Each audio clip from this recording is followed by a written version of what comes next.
Non, mais tu la sens, toi, la douille avec l'euro numérique? Franchement, la dernière fois, j'étais avec un copain, pizzaïolo, on discutait, là, il me parlait de cette histoire qu'en janvier, on voit arriver une nouvelle loi, qui va imposer aux commerçants d'avoir un wallet, traçable. Donc on parle de crypto-monnaie là, hein. Et on voit bien que derrière ça, il y a cette volonté de l'Europe de prendre possession un petit peu de nos libertés. Et donc mon pote me dit, mais qu'est-ce qui va se passer quand il va y avoir l'euro numérique? Et nous, commerçants, on ne pourra plus être libres de nos achats, on pourra avoir, par exemple, nos fonds gelés par l'administration pour une raison X ou Y. Alors, si tu es commerçant, tu sais bien que parfois il y a des couacs, parfois il y a des difficultés, et on peut avoir comme ça une dette à régler vis-à-vis de l'URSSAF ou je ne sais quoi. Et qu'est-ce qui va se passer à ce moment-là, me dit-il? En plus, si l'argent, progressivement, le cash disparaît, et ben, il va y avoir, un problème de liberté parce que si mes comptes sont gelés, et ben, je vais plus pouvoir accéder, ne serait-ce qu'à des moyens de paiement pour mes salariés ou ne serait-ce que des moyens de subsistance, tout simplement. Et moi, je lui dis: «Mais ouais, mais c'est pas ça date pas d'hier». Je veux dire, ces lois liberticides, elles avancent depuis un moment maintenant. Donc il fallait se préparer. Pourquoi tu t'es pas intéressé à la blockchain, à la crypto-monnaie, à tous les intérêts de cette, seconde façon de voir, la monnaie numérique? Bah, pour moi, il me dit-il, c'est pareil en fait, l'euro numérique, la crypto-monnaie, le monde numérique, tout est mais non. Écoute Gaston, c'est pas pareil. D'un côté, tu as, l'euro numérique, qui est une, centralisation, de la monnaie. C'est-à-dire que comme l'euro, comme le dollar, comme toutes les monnaies fiat comme on dit, elles sont dans un monde contrôlé. Et ben, la crypto-monnaie, c'est un autre monde en fait. C'est un monde décentralisé. C'est-à-dire que tu es seul, souverain, tu as toute autorité sur ta monnaie. Alors, quelle que soit la monnaie que tu prends, hein, elle porte des noms comme Bitcoin, Ethereum, et cetera. Mais si tu la fais basculer sur un portefeuille, à l'extérieur de la centralisation, ce qu'on appelle la finance décentralisée, alors tu peux avoir toute autorité sur tes fonds et personne ne peut les geler et même tu peux ne pas les déclarer si tu en as envie, je veux dire. Il dit: «Ah, c'est trop compliqué pour moi, écoute, Greg, tout ça, moi avant c'était facile, j'avais une carte bancaire, hop, j'envoyais, mes paiements à mes fournisseurs, les virements et cetera, tout était très simple en fait». Et mais oui, mais bien sûr qu'on nous a amenés progressivement à cette, dépendance vis-à-vis du numérique.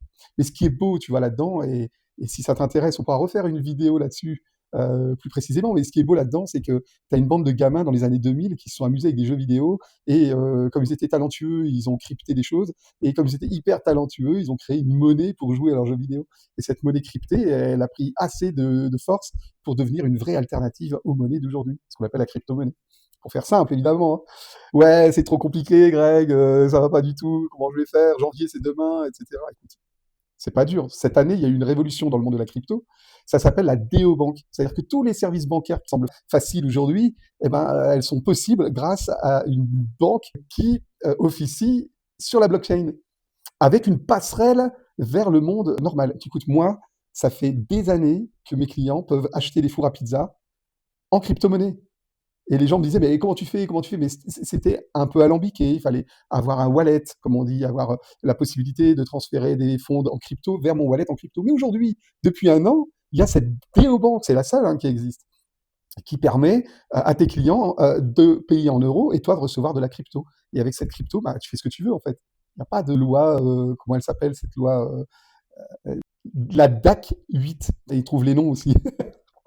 Bref, il n'y a plus de ces problèmes-là. Je veux dire, la loi de janvier, elle officie sur des wallets centralisés et pas décentralisés. Bref, il me dit, écoute, Greg, est-ce que tu peux m'aider? Alors, en 5 minutes, on lui a ouvert un compte Wi-Fi et maintenant, il a la possibilité de s'éduquer sur cette nouvelle façon de gérer son argent. Et c'est pas plus compliqué qu'avoir un compte sur les titres restaurants, par exemple. D'ailleurs, je lui dis, mais sinon, tu as une autre solution. En cas de blocage de tes fonds par les autorités, bah, tu peux utiliser tes tickets restaurants pour te nourrir. Alors, c'était un joke, évidemment, hein. Mon Dieu, on est arrivé là, ça serait terrible. Mais c'est pas plus compliqué que d'ouvrir un compte titre restaurant. Je veux dire, là, dans ta comptabilité, tu peux avoir d'un côté ta caisse, qui est complètement sous autorité extérieure, et tu peux avoir une partie de ta caisse, et c'est légal, qui est en crypto-monnaie, sur un wallet décentralisé, sur lequel personne ne pourra avoir autorité, sauf toi. Et cette déobank, elle propose tous les services d'une banque. Tu vas pouvoir avoir accès à des prêts bancaires, par exemple, que tu vas décider toi de t'allouer ou de ne pas t'allouer. Tu vas avoir accès à un terminal de paiement pour tes clients qui pourront payer en euros et toi recevoir de la crypto. Ou qui pourront même, comme le font actuellement certains de mes clients, te payer ta pizza en crypto-monnaie et toi recevoir de la crypto-monnaie. Tu vois, c'est simple. Écoute, si ça t'intéresse, alors que tu sois pizzaiolo ou que tu sois commerçant artisan ou que tu sois même un citoyen, eh ben, je t'invite à regarder dans la description de cette vidéo, il y a les liens vers mon canal Telegram où on peut parler librement de ces choses-là. Il y a également, le lien vers cette déobank, que tu peux utiliser si tu veux, profiter de mon affiliation et rentrer dans ce groupe d'entraide et puis voilà quoi, on se revoit à la prochaine. Ciao.